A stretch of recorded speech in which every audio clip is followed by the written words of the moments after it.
हमारी सरकार गांव गांव तक शराब पहुंचा रही है।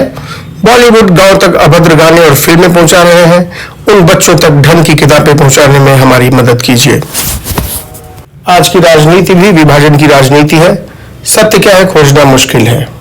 कम से कम उन तक एक ठीक साहित्य पहुंचाया जा सके, यही मेरी कोशिश है।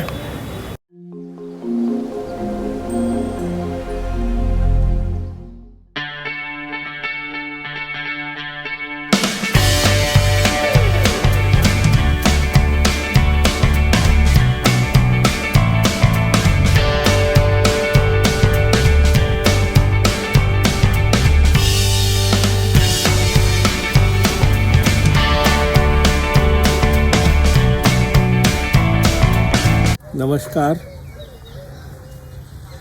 मैं निलय उपाध्याय बोल रहा हूँ और आज आपके साथ मुझे कुछ ज़रूरी संवाद करने हैं। शायद इस संवाद का वक्त कभी मिले न मिले। संवाद है जब आप किसी भी कार्य में शरीक होते हैं तो आपके व्यक्तित्व के दो पक्ष उसमें शरीक होते हैं। पहला पक्ष ज्ञान पक्ष और दूसरा पक्ष कर्म पक्ष।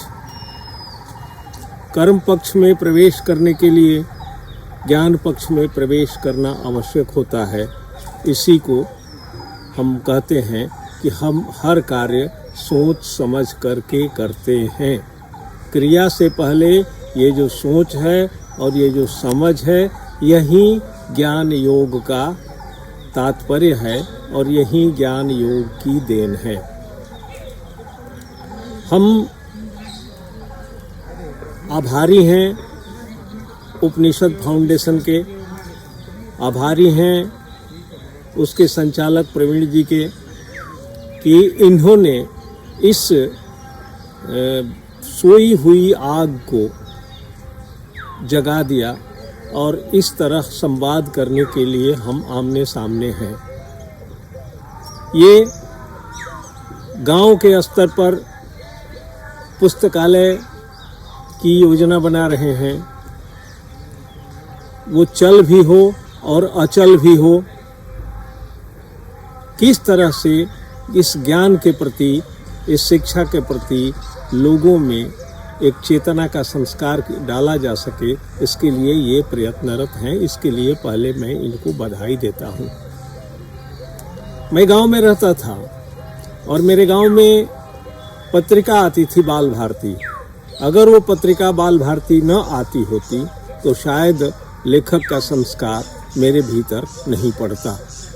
बाह्य पाठ्य सामग्री का प्रभाव अवचेतन में और बचपन में किस तरह पड़ता है, इसको मुझसे अधिक अच्छी तरह से शायद कोई नहीं जानता, क्योंकि मैं उन्हीं आवारा पाठ्य सामग्रियों का बेटा हूँ।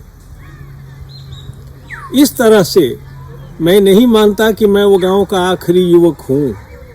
ठीक है, स्थितियाँ बदहाल हैं, ठीक है, पढ़ने की ओर लोगों का ध्यान नहीं जा रहा, ठीक है, लेकिन शब्दों का महत्व तो कम नहीं हुआ।